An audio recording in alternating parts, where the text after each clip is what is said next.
हुकुम चला बहु खाली बची के सहजरिया गे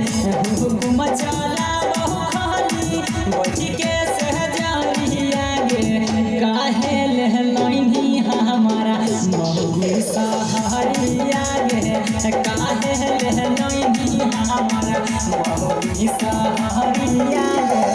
ये गो मैं जाऊँ नहीं झूठा कहथरिया गे ये गो मैं जाऊँ नहीं झूठा कहथरिया गे काहे लहलैनी हमारा महुगी सहरिया गे काहे ले जानी हमारा महुगी सहरिया गे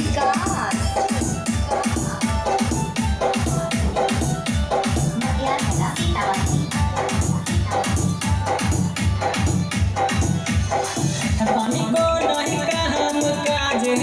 घर के ही करो बैठल बैठल खाओ लगा सबसे ही डरो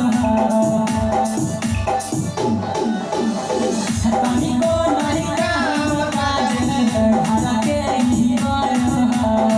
बैठल बैठल खाओ लगा सबसे ही डरो पता पहटा दो खाली मन समझदारिया ई करो बैठल बैठल खाओ लगा सबसे ही डरो तनिको नहीं काम काज घर के ही करो बैठल बैठल खाओ लगा सबसे ही डरो पता पहटा दो खाली कनिष्ठ में गोरिया गे पता पहटा दो खाली इंग्लिश में गोरिया गे काहे खोज दिया मैया